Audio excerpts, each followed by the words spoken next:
Programme नाल जुड़े दर्शकों का बहुत बहुत स्वागत। सब तो पहला प्यार तो सत्कार नाल सत श्री अकाल। कहते एहसासां की कोई जुबान नहीं होंदी ते एहसासां की कोई बंदिश भी नहीं होंदी। तारां होण च तारां दे पार होवे, ये अपनी गल कह जाते हैं। दिल की जिहड़ी भाशा है जां कह सकते हैं कि साहित्यक भाशा है, वो अपनी जिहड़ी पहुँच है वो सत्त समुद्रों पार भी रखती है, तारां दे पार भी रखती है। हुणे चढ़दे लहिंदे पंजाब के जिहड़े कवि है इंग्लैंड दे विच इकट्ठे होए, किस तरह की चर्चा रही, किस तरह का साहित्यक माहौल रहा। अज भी लोग कविता सुनते हैं, गज़ल सुनते हैं। दोवें पासियां दा किहो जिहा स्वादला रंग सी जिहड़ा इकट्ठा होके खुद रंग बने। उत्ते गलबात करांगे। मेरे नाल डॉक्टर सिमरन अक्स मौजूद ने जिहड़े उस मैं कहूँगा टूर दे विच अहम रूप दे विच पंजाब जां साडे पक्ष वल्लों गए सीगे। सो उन्होंने सब तो पहला करते हैं स्वागत, फिर जानते हैं। स्वागत है डॉक्टर साहब, सत श्री अकाल। बहुत बहुत शुक्रिया जी। की हाल चाल है तुहाडा? बिल्कुल वधिया जी। समुंदर तो शायद वध घट होण, सत्त है कि वध है ये नहीं मैनूं पता। इंग्लैंड जाके आए हो, चढ़ते लहिंदे पंजाब दीयां सांझां दी गल करके आए हो, शब्दां दी सांझ पा के आए हो, किवें दा रहा? पहला तो मैं यही आखना चाहांगी कि मुकेश आलम जी का शेर है कि मेरी दीवानगी की उस गली तक बात जा पहुँची जहाँ तक मैं नहीं पहुँचा मेरी औकात जा पहुँची। ਤਾਂ ਜਿੱਦਾਂ ਅਸੀਂ ਆਖਦੇ ਹਾਂ ਕਿ ਕੋਈ ਆਖਦਾ ਕਿ ਜਹਾਜ਼ ਦਾ ਸਫ਼ਰ ਸੀ ਪਰ ਇੱਕ ਕਲਾ ਦਾ ਸਫ਼ਰ ਸੀ। ਸੋ ਕਲਾ ਦਾ ਸਫ਼ਰ ਕਰਕੇ ਉੱਥੇ ਤੱਕ ਜਾ ਕੇ ਆਏ ਹਾਂ ਜਿੱਥੇ ਤੱਕ ਸੁਪਨਿਆਂ 'ਚ ਨਹੀਂ ਸੀ ਪਹੁੰਚੇ। ਸੋ ਬੜਾ ਕਮਾਲ ਦਾ ਸਫ਼ਰ ਰਿਹਾ। ਕਵਿਤਾ ਗਜ਼ਲ ਲੈ ਗਈ ਜਿੱਥੇ ਬੰਦਾ ਪੈਸੇ ਲਾ ਕੇ ਵੀ ਨਹੀਂ ਸੀ ਜਾ ਸਕਦਾ। ਯਕੀਨਨ ਕਲਾ ਤੁਹਾਨੂੰ ਲੈ ਪਹੁੰਚੀ ਉੱਥੇ। ਇੱਕ ਹੋਰ ਅਲੌਕਿਕ ਅਹਿਸਾਸ ਸੀ ਕਿ ਚੜ੍ਹਦਾ ਲਹਿੰਦਾ ਪੰਜਾਬ ਇੱਕ ਥਾਂ ਵਹਿੰਦਾ ਰਿਹਾ।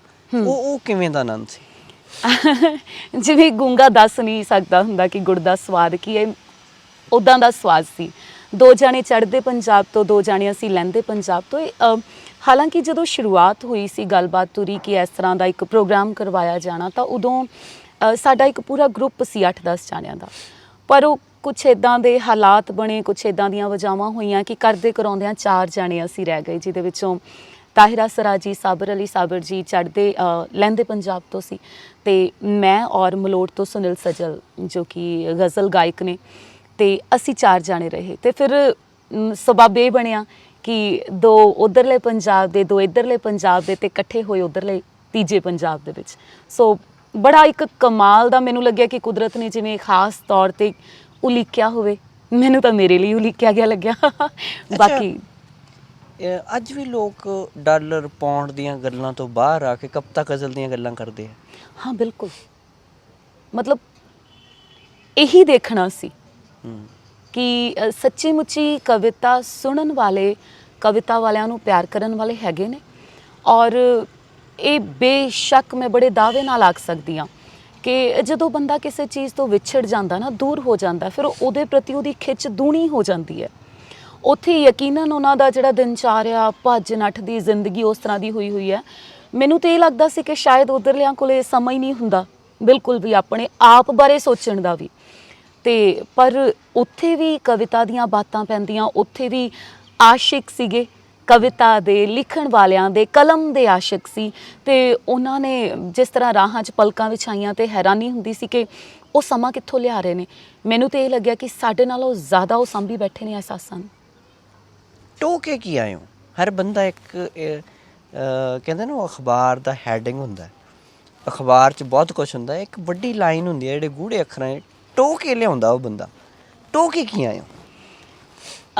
ਇੱਕ ਤਾਂ ਅਕਸਾਂ ਆਪਣੇ ਆਪ ਨੂੰ ਟੋਕੇ ਆਈਆਂ ਕਿ ਕਿੱਥੇ ਕੁ ਖੜੋਤੀਆਂ, ਕਿਸ ਤਰ੍ਹਾਂ ਦਾ ਸਫ਼ਰ ਅੱਗੇ ਵਧਾਉਣਾ, ਉਹ ਇੱਕ ਅਲੱਗ ਮਸਲਾ। ਉਹ ਸਵੈ ਪੜਚੋਲ ਹੈ, ਉਹ ਤਾਂ ਜਿਹੜੀ ਮੈਨੂੰ ਲੱਗਦਾ ਅਸੀਂ ਆਖਦੇ ਹਾਂ ਇੰਟਰਾ ਕਮਿਊਨੀਕੇਸ਼ਨ ਆ, ਉਹ ਤਾਂ ਸਦਾ ਨਾਲੋਂ ਨਾਲ ਤੁਰਦੇ ਰਹਿਣਾ।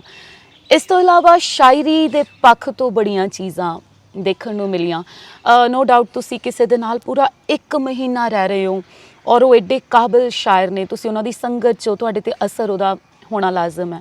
ਤਾਂ ਸ਼ਾਇਰੀ ਦੇ ਵਿੱਚ ਕੀ ਫ਼ਰਕ ਹੈ ਆਪਣੀ ਸ਼ਾਇਰੀ ਉੱਧਰਲੀ ਸ਼ਾਇਰੀ ਦੇ ਵਿੱਚ, ਜਾਂ ਕੀ ਹੋਣਾ ਚਾਹੀਦਾ ਕਿਤੇ ਨਾ ਕਿਤੇ, ਇਹ ਚੀਜ਼ਾਂ ਮੈਂ ਛੋਹ ਕੇ ਆਈਆਂ ਉੱਥੇ। ਜੇ ਦੂਜੇ ਪਾਸੇ ਮੈਂ ਸ਼ਾਇਰੀ ਤੋਂ ਬਾਹਰ ਨਿਕਲ ਕੇ ਸ਼ਹਿਰ ਦੀ ਗੱਲ ਕਰਾਂ, ਉਸ ਦੇਸ਼ ਦੀ ਗੱਲ ਕਰਾਂ, ਤਾਂ ਮੈਂ ਇਹ ਵੇਖ ਕੇ ਆਈ ਹਾਂ ਕਿ ਅਸੀਂ ਬਣਾਉਟੀਪਨ ਲਿਆਈ ਬੈਠੇ ਹਾਂ। ਅਸੀਂ ਬੜੇ ਜਿਹੜੇ ਵਿਕਾਸ ਦੇ ਨਾਮ 'ਤੇ ਅਸੀਂ ਪੱਥਰ ਤੇ ਸ਼ੀਸ਼ਾ ਇਹਨਾਂ ਚੀਜ਼ਾਂ ਨੂੰ ਲੈ ਆਏ ਹਾਂ। ਜਗਮਗ ਸਾਡੇ ਕੋਲ ਜ਼ਿਆਦਾ, ਉੱਥੇ ਸਾਦਗੀ ਦੀ ਖੂਬਸੂਰਤੀ ਸੀ। ਇਮਾਰਤਾਂ ਕੋਈ 1500 ਸਾਲ ਪੁਰਾਣੀ ਹੈ, ਕੋਈ ਕਿਸੇ ਸਦੀ ਦੀ ਹੈ, ਤਾਂ ਉਹਨਾਂ ਨੇ ਆਪਣੀ ਉਹ ਸਾਦਗੀ ਨੂੰ ਸੰਭਾਲਿਆ ਹੋਇਆ, ਲਿਆਕਤ ਨੂੰ ਉਸੇ ਤਰੀਕੇ ਨਾਲ ਸੰਭਾਲਿਆ ਹੋਇਆ। ਤਾਂ ਇਹ ਜ਼ਰੂਰ ਚੀਜ਼ਾਂ ਜਿਨ੍ਹਾਂ ਨੇ ਮਨ ਨੂੰ ਬੜਾ ਨੇੜੇ ਹੋ ਕੇ ਜਿਹੜੀਆਂ ਮਿਲੀਆਂ ਨੇ। ਕਿੱਥੇ ਕਿੱਥੇ ਪ੍ਰੋਗਰਾਮ ਕਰਨ ਦਾ ਮੌਕਾ ਮਿਲਿਆ? ਕਾਫੀ ਜਗ੍ਹਾਵਾਂ ਤੇ ਗਏ। ਮੇਨ ਰੂਪ ਦੇ ਵਿੱਚ ਅਸੀਂ ਸਲਾਓ ਦੇ ਵਿੱਚ ਕਾਫੀ ਰਹੇ, ਸਾਊਥ ਹਾਲ ਦੇ ਵਿੱਚ ਆਪਣੇ ਪੰਜਾਬੀ ਕਾਫੀ ਜ਼ਿਆਦਾ ਨੇ। ਸਾਊਥ ਹਾਲ ਉਹ ਕਹਿੰਦੇ ਨਾ ਮਿਨੀ ਪੰਜਾਬ ਆਖਿਆ ਜਾਂਦਾ ਹੈ। ਜੀ ਜੀ, ਧਰਮਿੰਦਰ ਵੇਲੇ ਦਾ ਡਾਇਲੌਗ ਹੈ ਸਾਊਥ ਹਾਲ ਵਾਲਾ। ਹਾਂ ਜੀ। ਉੱਥੇ ਬਰਨਾਲਾ ਤੋਂ ਕੁਲਵੰਤ ਕੌਰ ਢਿੱਲੋਂ ਜੀ ਨੇ, ਸਾਡੇ ਰਵਿੰਦਰ ਭੱਠਲ ਜੀ, ਸੁਰਿੰਦਰ ਭੱਠਲ ਜੀ, ਉਹਨਾਂ ਦੇ ਸਿਸਟਰ, ਉਸ ਪੂਰੇ ਪਰਿਵਾਰ ਦੇ ਵਿੱਚ ਜਿਹੜਾ ਇੱਕ ਪਰਿਵਾਰ ਹੈ। ਤਾਂ ਇੱਕ ਸਾਡਾ ਹੱਬ ਉਹਨਾਂ ਦਾ ਘਰ ਸੀਗਾ, ਜਿੱਥੋਂ ਸਾਨੂੰ ਲੱਗਿਆ ਕਿ ਪੇਕੇ ਘਰ ਆਏ ਹਾਂ ਜੀ। ਅਤੇ ਉੱਥੋਂ ਉਹਨਾਂ ਨੇ ਪਤਾ ਨਹੀਂ ਕਿੰਨੀਆਂ ਕੁ ਮਹਿਫਲਾਂ ਲਿਖੀਆਂ, ਬਰਮਿੰਗਮ ਦੇ ਵਿੱਚ, ਨਿਊਕਾਸਲ ਦੇ ਵਿੱਚ, ਜਾਂ ਜਿਹੜਾ ਹਾਰਨ ਚਰਚ ਦੇ ਵਿੱਚ ਮੋਤਾ ਸਿੰਘ ਸਰਾਏ ਹੋਰਾਂ ਨੇ ਜਿਹੜੀ ਮਹਿਫਲ, ਬ੍ਰੌਡਫੋਰਡ ਔਰ ਨੋਟਿੰਗਮ ਦੇ ਵਿੱਚ ਗਏ ਹਾਂ, ਅਤੇ ਵੁਲਵਰਹੈਂਪਟਨ, ਪਤਾ ਨਹੀਂ ਪ੍ਰੋਨੰਸੀਏਸ਼ਨ ਵੀ ਨਹੀਂ ਪਤਾ ਵੀ ਇਹ ਸਹੀ ਹੈ ਕਿ, ਪਰ ਕਾਫੀ ਸਾਰੀਆਂ ਜਗ੍ਹਾਵਾਂ 'ਤੇ। ਇੱਕ ਚੀਜ਼ ਮੈਨੂੰ ਦੱਸਿਓ, ਜਦੋਂ ਤੁਸੀਂ ਲਿਖਣਾ ਸ਼ੁਰੂ ਕੀਤਾ ਸੀ, ਜਦੋਂ ਕੋਈ ਲਿਖਣ ਦਾ ਸਫ਼ਰ ਸ਼ੁਰੂ ਕਰਦਾ ਹੈ, ਤਾਂ ਕਹਿੰਦੇ ਵੀ ਇਹਦਾ ਕੋਈ ਸਫ਼ਰ ਲੰਮੇਰਾ ਨਹੀਂ। ਮੈਨੂੰ ਤਾਂ ਇਹ ਲੱਗਦਾ ਹੈ ਕਿ ਤੁਸੀਂ ਇੱਦੋਂ ਵੀ ਗਾਂਹ ਜਾ ਸਕਦੇ ਹੋ। ਕਪਤਾ ਤੁਹਾਨੂੰ ਉਡਾ ਕੇ ਉੱਥੇ ਲੈ ਕੇ ਗਈ ਹੈ। ਉਸ ਚੀਜ਼ ਪੱਖ ਨੂੰ ਤੇ ਇਸ ਪੱਖ ਨੂੰ ਜਦੋਂ ਸਾਂਝਾ ਕਰਦੇ ਹੋ, ਪਿੱਛੇ ਮੁੜ ਕੇ ਵੇਖਦੇ ਹੋ, ਤਾਂ ਕਿਵੇਂ ਲੱਗਦਾ?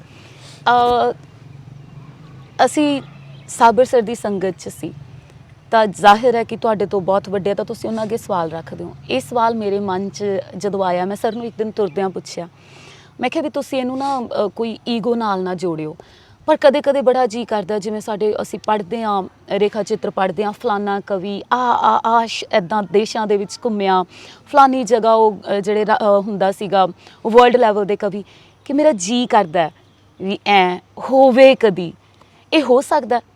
ਤਾਂ ਉਹਨਾਂ ਦਾ ਜਵਾਬ ਸੀ ਕਿ ਉਹ ਆਪਣੇ ਸਮੇਂ ਦਾ ਸੱਚ ਸੀ, ਤੁਸੀਂ ਉਹ ਹੋ ਚੁੱਕੇ ਹੋ, ਤੁਸੀਂ ਆਪਣੇ ਸਮੇਂ ਦਾ ਸੱਚ ਬਣ ਚੁੱਕੇ ਹੋ, ਤਾਂ ਹੀ ਤਾਂ ਇੱਥੇ ਹੋ। ਤਾਂ ਯਾਨੀ ਉਹਨਾਂ ਦੇ ਸ਼ਬਦਾਂ 'ਚ ਇੱਕ ਸਫ਼ਰ ਦੀ ਸ਼ੁਰੂਆਤ ਹੋ ਚੁੱਕੀ ਹੈ। ਔਰ ਸੱਚੀ ਮੁੱਚੀ ਮੈਂ ਇਸ ਗੱਲ 'ਤੇ ਭਰੋਸਾ ਕਰਦੀ ਹਾਂ ਕਿ ਕਦੇ ਨਾ ਕਦੇ ਤੁਸੀਂ ਜ਼ਰੂਰ ਸੁਪਨੇ ਵੇਖਦੇ ਹੋ, ਉਹ ਜਾਗੀ ਹੋਈ ਅੱਖ ਦੇ ਜਿਹੜੇ ਹੁੰਦੇ ਨੇ, ਅਤੇ ਉਹ ਪੂਰੇ ਹੁੰਦੇ ਨੇ। ਤੁਸੀਂ ਚਾਹੁੰਦੇ ਹੋ, ਇਹ ਕੁਦਰਤ ਹੈ, ਕਾਦਰ ਹੈ, ਧਰਤੀ ਹੈ, 7 ਸਮੁੰਦਰ ਪਾਰ ਦੇਖਣਾ ਚਾਹੁੰਦੇ ਹੋ, ਤਾਂ ਹੁੰਦਾ ਪੂਰਾ। ਉਹ ਕਿਹੜੇ ਲਫ਼ਜ਼ ਹੈ ਜਿਹੜੇ ਤੁਹਾਨੂੰ ਲੱਗਦਾ ਸੱਚੀ ਕਿੱਥੋਂ ਜੋ ਲਿਖੇ ਜਾਂਦੇ ਆ, ਤਾਂ ਉਹ ਜਿਹੜੇ ਸੁਣੇ ਜਾਣ?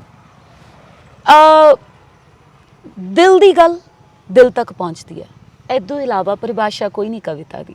ਜੇ ਉਹ ਦਿਲੋਂ ਨਹੀਂ ਨਿਕਲੀ ਹੋਈ ਤਾਂ ਉਹ ਦਿਲਾਂ ਤੱਕ ਨਹੀਂ, ਰੂਹ ਤੱਕ ਨਹੀਂ ਪਹੁੰਚੂਗੀ, ਸਿੱਧੀ ਜਿਹੀ ਗੱਲ। ਦੂਸਰੀ ਗੱਲ, ਜੇ ਤੁਸੀਂ ਉਹਦੇ 'ਤੇ ਬੜੀ ਜ਼ਿਆਦਾ, ਜਿਵੇਂ ਸੁਰਜੀਤ ਪਾਤਰ ਜੀ ਆਖਦੇ ਨੇ ਕਿ ਇੱਕ ਤਾਂ ਹੈ ਇਲਹਾਮ, ਉਤਰਨਾ, ਫਿਰ ਉਹਦੀ ਮੁਰੰਮਤ ਕਰਨਾ, ਮੁਸ਼ੱਕਤ ਕਰਨਾ, ਦੋਨੋਂ।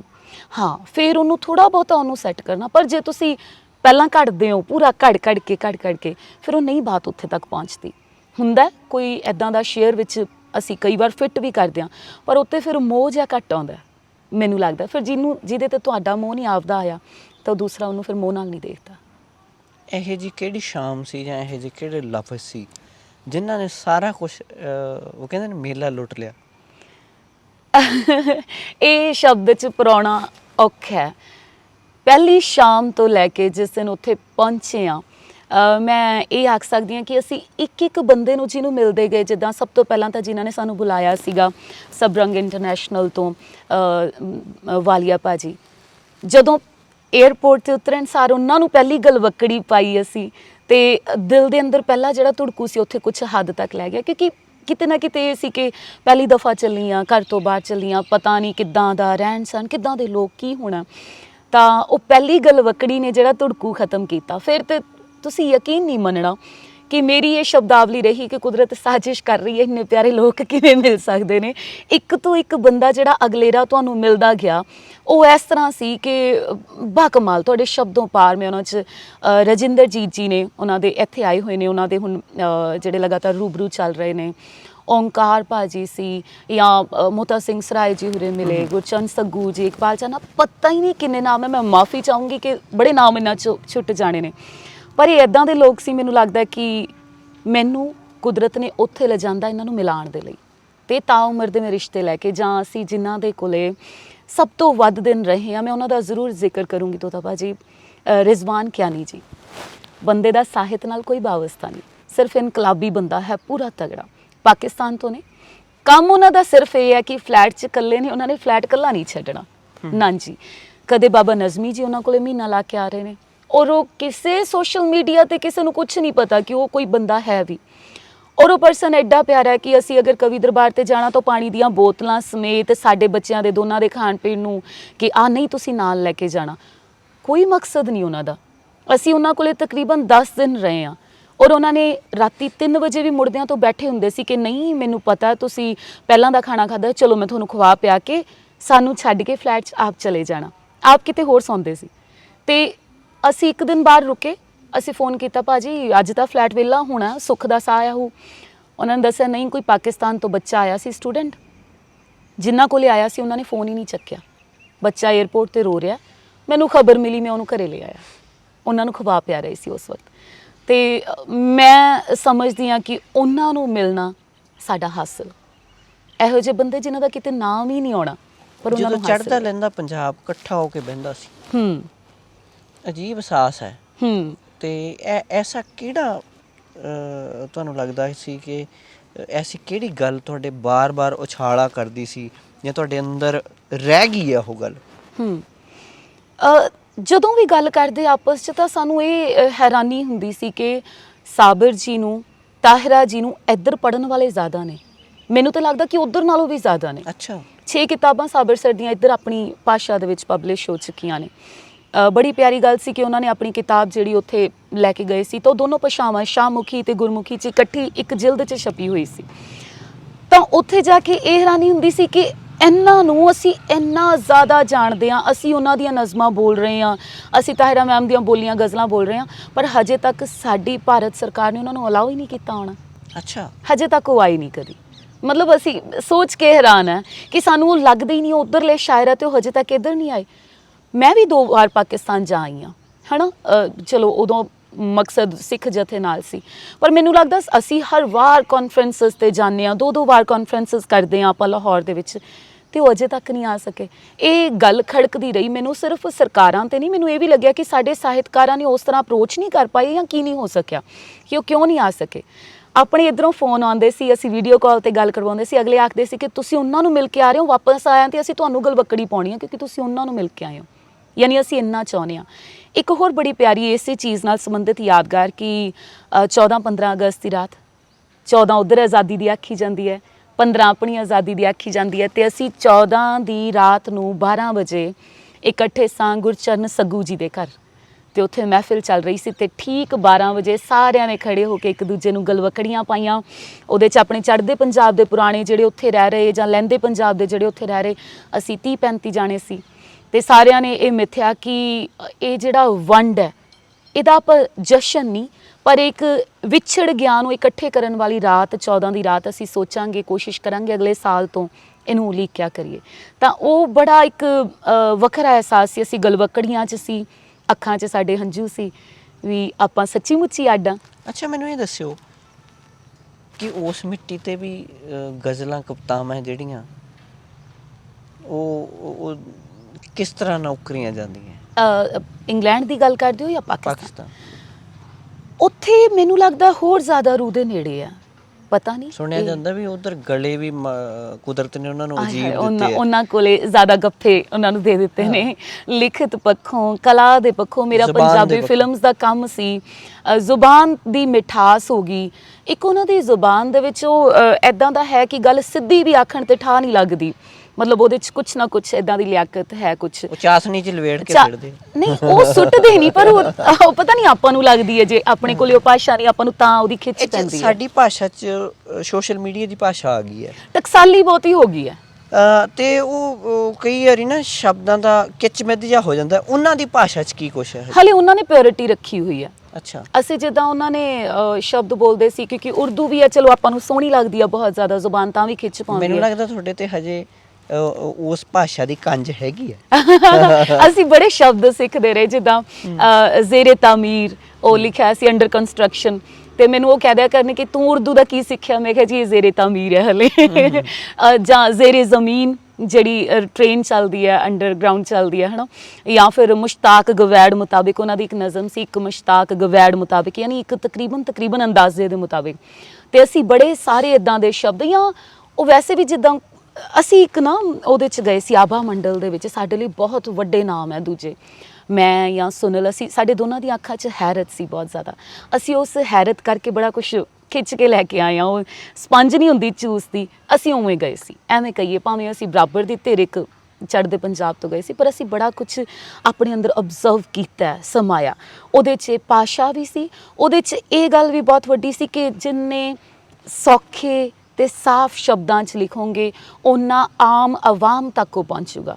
ਤੁਸੀਂ ਸਿਰਫ ਆਪਣੇ ਬੌਧਿਕ ਪੱਧਰ ਤੱਕ ਉਹਨੂੰ ਲੈ ਕੇ ਜਾਣਾ, ਯਾਨੀ ਬੁੱਧੀਜੀਵੀਆਂ ਨੂੰ ਆਪਣੀ ਗਜ਼ਲ ਸੁਣਾਉਣੀ ਹੈ ਜਾਂ ਆਮ ਘਰਾਂ ਤੱਕ ਉਹਨੂੰ ਲੈ ਕੇ ਜਾਣਾ, ਤੇ ਇਹ ਚੀਜ਼ ਮੈਨੂੰ ਲੱਗਦਾ ਸੀ। ਸ਼ਾਇਰ ਜਿੱਥੇ ਵੀ ਜਾਂਦਾ ਹੈ ਉੱਥੇ ਕੁਛ ਨਾ ਕੁਛ ਲਿਖ ਕੇ ਲੈ ਕੇ ਆਉਂਦਾ ਹੈ, ਕਾਗਜ਼ ਤੇ ਨਾ ਲਿਖੇ ਅੰਦਰ ਜ਼ਰੂਰ ਘੁੰਮਦਾ ਰਹਿੰਦਾ ਹੈ। ਕੀ ਲੈ ਕੇ ਆਏ? ਇਹ ਜਿੰਨੀਆਂ ਗੱਲਾਂ ਸਾਂਝੀਆਂ ਕਰ ਰਹੇ ਹਾਂ, ਔਰ ਸਭ ਤੋਂ ਵੱਡੀ ਗੱਲ ਮੋਹ ਦੀਆਂ ਤੰਦਾਂ ਲੈ ਕੇ ਆਏ ਹਾਂ। ਉਸ ਤੋਂ ਜ਼ਿਆਦਾ ਇੱਕ ਚੀਜ਼ ਜਿਹੜੀ ਮੈਂ ਨਾਲ ਲੈ ਕੇ ਆਈ ਹਾਂ, ਮੈਨੂੰ ਇਹ ਲੱਗਦਾ ਕਿ ਹਰ ਇੱਕ ਬੰਦਾ, ਜੇ ਮੈਂ ਸਾਰੇ ਉਹਦਾ ਨਿਚੋੜ ਕੱਢ ਕੇ ਰੱਖਾਂ, ਕਿ ਕੁਦਰਤ ਬਹੁਤ ਹੀ ਵੱਡੀ ਚੀਜ਼ ਹੈ। ਬੰਦਾ ਜਦੋਂ ਉੱਤੇ ਭਰੋਸਾ ਨਹੀਂ ਕਰਦਾ ਨਾ, ਬੰਦਾ ਕੁਦਰਤ ਨੂੰ ਤਾਂ ਛੋਟਾ ਕਰਦਾ ਹੀ ਕਰਦਾ, ਖੁਦ ਨੂੰ ਪਹਿਲਾਂ ਬਹੁਤ ਛੋਟਾ ਕਰ ਲੈਂਦਾ। ਕੁਦਰਤ ਦਾ ਤੁਸੀਂ ਅੰਗ ਹੋ, ਤੁਸੀਂ ਉਹਦਾ ਇੱਕ ਜ਼ਰਾ ਹੋ, ਹੈ ਨਾ। ਤੁਸੀਂ ਖੁਦ ਨੂੰ ਛੋਟਾ ਕਰਕੇ ਵੇਖਦੇ ਹੋ, ਆਪਣੇ ਆਪ ਤੇ ਭਰੋਸਾ ਨਹੀਂ ਕਰਦੇ, ਮਤਲਬ ਤੁਸੀਂ ਉਸ ਕੁਦਰਤ ਤੇ ਭਰੋਸਾ ਨਹੀਂ ਕਰ ਰਹੇ। ਜਿਵੇਂ ਤਾਹਿਰਾ ਮੈਮ ਦੀ ਗਜ਼ਲ ਸੀ, ਕੀ ਕਹਿਣਾ ਹੈ, ਮੇਰੇ ਤੇ ਇਤਬਾਰ ਨਹੀਂ, ਮਤਲਬ ਤੈਨੂੰ ਤੇਰੇ ਤੇ ਇਤਬਾਰ ਨਹੀਂ। ਕੀ ਬਾਤ। ਸੋ ਅਸੀਂ, ਮੈਨੂੰ ਲੱਗਿਆ ਕਿ ਕੁਦਰਤ ਇੰਨੀ ਅਥਾਹ ਸ਼ਕਤੀ ਹੈ, ਵੱਡੀ ਸ਼ਕਤੀ ਹੈ। ਕਿਸੇ ਇੱਕ ਜਗ੍ਹਾ ਤੇ ਤੁਹਾਡਾ ਕਦਮ ਪੈਣਾ, ਕਿਸੇ ਇੱਕ ਬੰਦੇ ਨੂੰ ਵੀ ਮਿਲਣਾ, ਕਿਸੇ ਇੱਕ ਪਲ ਕਿਤੇ ਰੁਕਣਾ ਬੇਵਜ੍ਹਾ ਨਹੀਂ ਹੁੰਦਾ, ਉਹਦੀ ਕੋਈ ਨਾ ਕੋਈ ਬਹੁਤ ਵੱਡੀ ਵਜ੍ਹਾ ਹੈ। ਪਤਾ ਨਹੀਂ ਉਹ ਸਫ਼ਰ ਕਿੱਥੋਂ ਤੁਰਿਆ ਹੋਇਆ, ਜਨਮਾਂ ਜਮਾਂਤਰਾਂ ਤੋਂ ਕਹਿ ਲਓ ਜਾਂ ਜੋ ਵੀ ਆਪਣੀ ਭਾਸ਼ਾ 'ਚ ਕਹੋ, ਪਰ ਉਹ ਐਨਰਜੀ ਕਿਤੋਂ ਨਾ ਕਿਤੋਂ ਚੱਲੀ ਹੋਈ ਹੈ, ਉਹ ਅੰਦਰ ਉਕਰਿਆ ਹੋਇਆ ਉਹ ਸ਼ਾਇਦ ਕਿਸੇ ਹੋਰ ਲਹਿਜੇ ਦੇ ਵਿੱਚ, ਕਿਸੇ ਹੋਰ ਤਰੀਕੇ ਨਾਲ। ਸਫ਼ਰਨਾਮਾ ਇਕੱਠੇ ਅਸੀਂ ਚਾਰੂ ਲਿਖ ਰਹੇ ਹਾਂ, ਜਿਹੜਾ ਅਗਲੀ ਵਾਰ ਜਦੋਂ ਜਾਣਾ ਤੇ ਉੱਥੇ ਉਹ ਸਾਰਿਆਂ ਦੇ ਕਵਿਤਾ ਲਿਖ ਕੇ ਲੈ ਕੇ ਆਏ ਜੀ, ਇੱਕ ਗਜ਼ਲ ਉੱਥੇ ਜ਼ਰੂਰ ਲਿਖੀ ਹੈ ਕਿ ਬਿਲਕੁਲ ਸੁਣਨੀ ਹੈ ਜੀ। ਗਜ਼ਲ ਹੈ ਕਿ ਭਾਵੇਂ ਸੰਗੇ ਮਰਮਰ ਹੈ ਜੀ, ਭਾਵੇਂ ਸੰਗੇ ਮਰਮਰ ਹੈ ਜੀ, ਲੇਕਿਨ ਹੈ ਤੇ ਪੱਥਰ ਹੈ। ਭਾਵੇਂ ਸੰਗੇ ਮਰਮਰ ਹੈ ਲੇਕਿਨ ਹੈ ਤੇ ਪੱਥਰ ਹੈ। ਮੋਹ ਦੇ ਬਦਲੇ ਮੋਹ ਵੀ ਨਹੀਂ, ਮੋਹ ਦੇ ਬਦਲੇ ਮੋਹ ਵੀ ਨਹੀਂ, ਜਾ ਵੇ ਜਾ ਤੂੰ ਬੰਜਰ ਹੈ। ਕੀ ਬਾਤ। ਮੋਹ ਦੇ ਬਦਲੇ ਮੋਹ ਵੀ ਨਹੀਂ, ਜਾ ਵੇ ਜਾ ਤੂੰ ਬੰਜਰ ਹੈ। ਤੇ ਵਾਹ ਵਾਹ ਗਜ਼ਲਾਂ ਚਿਣਦਾ ਏ, ਵਾਹ ਵਾਹ ਗਜ਼ਲਾਂ ਚਿਣਦਾ ਏ, ਤੂੰ ਵੀ ਅੰਦਰੋਂ ਖੰਡਰ ਏ। ਕੀ ਬਾਤ ਹੈ। ਵਾਹ ਵਾਹ ਗਜ਼ਲਾਂ ਚਿਣਦਾ ਏ, ਤੂੰ ਵੀ ਅੰਦਰੋਂ ਖੰਡਰ ਏ। ਤੇ ਉਹ ਐਦਾਂ ਹੀ ਹੱਸਦਿਆਂ ਕਰਦਿਆਂ ਸਾਬਰ ਸਰ ਨੂੰ ਆਖਦੇ ਹੁੰਦੇ ਸੀ, ਇੱਕੋ ਸਾਹੇ ਲੰਮੀ ਗਜ਼ਲ ਸੁਣਾ ਜਾਂਦੇ ਸੀ। ਤੇ ਉਹਨਾਂ ਦੀ ਕਿਤਾਬ ਦਾ ਨਾਮ ਵੀ ਇੱਕੋ ਸਾਹੇ ਹੈ। ਤੇ ਉਹਦੇ ਇੱਕ ਸ਼ੇਰ ਇੱਦਾਂ ਦਾ ਹੋਇਆ ਸੀ ਕਿ ਇੱਕੋ ਸਾਹੇ ਪੀ ਜਾਨਾ ਏ, ਇੱਕੋ ਸਾਹੇ ਪੀ ਜਾਨਾ ਏ, ਐਡਾ ਕਿੱਡਾ ਸਾਬਰ ਏ। ਕੀ ਬਾਤ ਹੈ। ਇੱਕੋ ਸਾਹੇ ਪੀ ਜਾਨਾ ਏ, ਐਡਾ ਕਿੱਡਾ ਸਾਬਰ ਏ। ਤੇ ਆਖਰੀ ਹੈ ਕਿ ਸਦਕੇ ਲੈ ਲੈ ਦਿਨਾ ਏ, ਸਦਕੇ ਲੈ ਲੈ ਦਿਨਾ ਏ, ਰੱਬਾ ਕਿੱਡਾ ਕਾਫਰ ਏ। ਕੀ ਬਾਤ। ਸਦਕੇ ਲੈ ਕੇ ਦਿਨਾ ਏ, ਰੱਬਾ ਕਿੱਡਾ ਕਾਫਰ ਏ। ਭਾਵੇਂ ਸੰਗੇ ਮਰਮਰ ਏ ਲੇਕਿਨ ਹੈ ਤੇ ਪੱਥਰ ਏ। ਜਦੋਂ ਵਿਛੜਨ ਦੀ ਗੱਲ ਆਉਂਦੀ ਹੈ, ਆਹਾ, ਜਦੋਂ ਅਖੀਰ ਆਉਂਦਾ ਹੈ ਹੂੰ ਕਿ ਤੂੰ ਜਾਣਾ ਹੁੰਦਾ ਹੈ, ਹੂੰ ਇੱਕ ਤਾਂ ਜੁਦਾਈ ਹੁੰਦੀ ਹੈ ਕਿ ਵਿਦਾਈ ਹੁੰਦੀ ਹੈ। ਹੂੰ ਵਿਦਾ ਕਿਵੇਂ ਹੋਈ ਫਿਰ? ਉਹ ਔਖਾ ਵੇਲਾ ਸੀ। ਅੱਛਾ, ਇੱਧਰਲੀ ਖਿੱਚ ਵੀ ਓਡੀ ਹੋਈ ਕਿ ਤੁਸੀਂ ਪਰਿਵਾਰਾਂ ਨੂੰ ਛੱਡ ਕੇ ਗਏ ਹੋ, ਪਰ ਉੱਥੇ ਸਾਡੀ ਪਹਿਲਾਂ ਵਾਪਸੀ ਸੀ 16 ਦੀ, 15 ਦੀ ਰਾਤ ਤੱਕ ਅਸੀਂ ਇਹ ਫੈਸਲਾ ਨਹੀਂ ਸੀ ਕਰ ਪਾਏ ਕਿ ਅਸੀਂ ਟਿਕਟ ਵਧਾਈਏ ਕਿ ਨਾ, ਹਾਲਾਂਕਿ ਚਾਰੇ ਪਾਸਿਓਂ ਆ ਰਿਹਾ ਸੀ। ਹਾਂਜੀ, 14 ਦੀ ਰਾਤ ਤੱਕ ਮਤਲਬ ਬਹੁਤ ਕਸ਼ਮਕਸ਼ 'ਚ ਸੀ। ਅਸੀਂ ਸੋਚ ਰਹੇ ਸੀ ਕਿ ਜਦੋਂ ਮੈਂ ਇੱਥੋਂ ਬਾਜੀ ਗਈ ਸੀ ਨਾ, ਸੁਨੀਲ ਨੇ ਆਖਿਆ ਕਿ ਆਪਾਂ 21 ਦਿਨ ਦਾ ਲੈ ਰਹੇ ਹਾਂ। ਮੈਂ ਸੁਨੀਲ ਨੂੰ ਪੱਕਾ ਕਰਕੇ ਤੁਰੀ ਸੀ ਕਿ ਸੁਨੀਲ ਮੈਂ ਕਦੀ ਰੁਕੀ ਨਹੀਂ ਜ਼ਿਆਦਾ, ਮੈਂ ਸਿਰਫ ਇਹ ਧਰਨੇ 'ਚ 1-2 ਦਿਨ ਰੁਕੀ ਹਾਂ। ਮੈਂ ਤੇ ਜਦੋਂ ਬੱਚਾ ਹੋਇਆ ਉਦੋਂ ਵੀ ਪੇਕੇ ਮਸਾਂ 21 ਦਿਨ ਰਹੀ ਸੀ, ਮੈਂ ਰਹਿ ਨਹੀਂ ਸਕਦੀ ਘਰ ਤੋਂ ਬਾਹਰ। ਵੀ ਜੇ ਮੈਥੋਂ ਨਾ ਰਿਹਾ ਗਿਆ ਮੈਂ ਮੁੜਾਵਾਂ ਇਕੱਲੀ ਵਾਪਸ। ਉਹ ਕਹਿੰਦੇ ਵੀ ਤੁਹਾਨੂੰ ਜਿਵੇਂ ਠੀਕ ਲੱਗਿਆ। ਉੱਥੇ ਜਾ ਕੇ ਰੰਗਤ ਹੋਰ ਹੋ ਗਈ। ਔਰ 15 ਦੀ ਰਾਤ ਨੂੰ ਸੁਨੀਲ ਨੇ ਕੁਛ ਇੱਕ ਗੀਤ ਛੋਹੇ ਤੇ ਤਾਹਿਰਾ ਮੈਮ ਤੌਬਾ ਤੌਬਾ, ਮੈਂ ਤੌਬਾ ਤੌਬਾ ਕਿ ਨਹੀਂ, ਆਹ ਗੀਤ ਨਹੀਂ ਗਾਉਣੇ, ਵਿਛੋੜੇ ਵਾਲਾ ਕੋਈ ਗੀਤ ਨਹੀਂ ਹੋਣਾ ਚਾਹੀਦਾ। ਪਰ ਅਸੀਂ ਫਿਰ ਉਦੋਂ ਰਾਤੀ ਉਹ ਕੀਤਾ ਕਿ ਚਲੋ ਇੱਕ ਹਫਤਾ ਹੋਰ ਸੀ, 24 ਨੂੰ ਇਕੱਠੇ ਵਿਦਾ ਹੋਵਾਂਗੇ ਅਸੀਂ, ਕਿਉਂਕਿ ਉਹਨਾਂ ਦੀ 24 ਤੱਕ ਸੀ। ਔਰ ਜਿਹੜੀ 23 ਦੀ ਰਾਤ ਸੀ, 23 ਦੀ ਰਾਤ ਅਸੀਂ ਰਿਜ਼ਵਾਨ ਕਿਆਨੀ ਜੀ ਦੇ ਨਾਲ ਇੱਕ ਮਹਿਫਿਲ ਦੇ ਵਿੱਚ ਗਏ। ਉਹਨਾਂ ਦਾ ਦੋਸਤ ਲੁਧਿਆਣੇ ਤੋਂ ਨਵੀਨ ਭਾਜੀ, ਉੱਥੇ ਕੁਝ ਦੋਸਤ ਸੀ, ਉੱਥੇ ਉਹ ਗੀਤ ਉਹੀ ਚੱਲੇ, ਥੋੜ੍ਹਾ ਬਹੁਤਾ ਡਾਂਸ ਕੀਤਾ ਮਹਿਫਿਲ, ਪਰ ਉਹ ਵਾਰ-ਵਾਰ ਜਿਹੜਾ ਮਨ ਡੁੱਲਦਾ ਵਾਪਸ ਆਏ, ਫਿਰ ਆ ਕੇ ਬੈਠੇ ਰਹੇ। ਅਜੀਬ ਉਹਦੇ ਨਾਲ ਵਾਪਸ ਆਏ ਹਾਂ, ਪਰ ਇੱਕ ਵਾਅਦਿਆਂ ਦੇ ਨਾਲ ਆਏ ਹਾਂ ਕਿ ਮਿਲਦੇ ਰਹਾਂਗੇ। ਮੈਂ ਇਹ ਖਾਸ ਤੌਰ 'ਤੇ ਕੋਸ਼ਿਸ਼ ਕੀਤੀ ਕਿ ਬੁਲਾਉਣਾ, ਬਹੁਤ ਜਲਦੀ ਉਹਨਾਂ ਨੂੰ ਬੁਲਾਉਣਾ। ਮੈਂ ਤੁਹਾਡੇ ਮੰਚ ਦੇ ਜ਼ਰੀਏ ਵੀ ਰਿਕੁਐਸਟ ਕਰਾਂਗੀ ਆਪਣੇ ਜਿੰਨੇ ਸਾਹਿਤਕਾਰ ਨੇ ਵੱਡੇ, ਕਿ ਆਪਾਂ ਕਿਉਂ ਨਹੀਂ ਬੁਲਾ ਸਕਦੇ? ਜੇ ਆਪਾਂ ਜਾ ਸਕਦੇ ਹਾਂ, ਸਮੁੰਦਰੋਂ ਪਾਰ ਨਹੀਂ, ਤਾਰੋਂ ਪਾਰ ਜਾਣਾ ਹੈ। ਤਾਰੋਂ ਪਾਰ ਬੁਲਾਉਣਾ। ਆਪਾਂ ਆਪਣਾ ਜਾਣਾ ਤੇ ਸੌਖਾ, ਪਰ ਉਹਨਾਂ ਨੂੰ ਬੁਲਾਉਣਾ। ਇਹ ਵਾਅਦਾ ਕਰਕੇ ਆਈ ਹਾਂ ਮੈਂ ਕਿ ਨਹੀਂ, ਬਹੁਤ ਜਲਦੀ ਬੁਲਾਉਣਾ ਤੁਹਾਨੂੰ, ਔਰ ਕੁਛ ਨਾ ਕੁਛ ਉੱਦਾਂ ਦਾ ਹੋ ਵੀ ਜਾਣਾ ਸਬੱਬ, ਹੈ ਨਾ। ਅਤੇ ਉਹ ਸਵੇਰ ਤਾਹਿਰਾ ਮੈਮ ਹੁਰੇ ਥੋੜ੍ਹਾ ਜਲਦੀ ਗਏ ਆ, ਅਸੀਂ ਉਸ ਤੋਂ 1-2 ਘੰਟੇ ਬਾਅਦ, ਪਰ ਤੌਬਾ ਵਾਲੀ ਗੱਲ ਹੈ। ਕੀ ਬਾਤ ਹੈ, ਬਹੁਤ ਚੰਗਾ ਲੱਗਿਆ ਤੁਹਾਡੇ ਨਾਲ ਗੱਲਬਾਤ ਕਰਕੇ। ਬਹੁਤ ਬਹੁਤ ਸ਼ੁਕਰੀਆ ਜੀ, ਬਹੁਤ ਬਹੁਤ ਆਉਣ ਸਾਰ ਮਿਲੇ ਹੋ, ਬੜਾ ਚੰਗਾ ਲੱਗਿਆ। ਤੇ ਤੁਹਾਡੀਆਂ ਦੁਆਵਾਂ ਸਦਕੇ ਗਏ ਸਾਂ, ਤੇ ਆ ਕੇ ਮਿਲਣਾ ਲਾਜ਼ਮ ਸੀ। ਕੀ ਬਾਤ, ਬਹੁਤ ਸ਼ੁਕਰੀਆ ਟਾਈਮ ਦੇਣ ਲਈ। ਬਹੁਤ ਬਹੁਤ ਸ਼ੁਕਰੀਆ, ਥੈਂਕ ਯੂ। ਸਿਮਰਨ ਅਕਸ ਨਾਲ ਵੈਸੇ ਸ਼ਾਇਰ ਦਾ ਕਿਸੇ ਚੀਜ਼ ਨੂੰ ਸਾਂਝਾ ਕਰਨ ਦਾ ਆਪਣਾ ਹੀ ਇੱਕ ਤਰੀਕਾ ਹੁੰਦਾ ਹੈ। ਇਹ ਚੜ੍ਹਦੇ ਲਹਿੰਦੇ ਪੰਜਾਬ ਦੀ ਇੱਕ ਨਿਵੇਕਲੀ ਮੁਹੱਬਤ ਹੈ।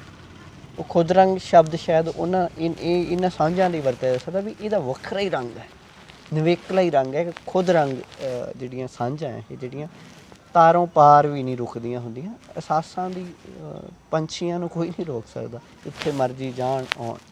ਦਿਓ ਇਜਾਜ਼ਤ, ਮਿਲਦੇ ਰਹਾਂਗੇ। ਸਤਿ ਸ਼੍ਰੀ ਅਕਾਲ।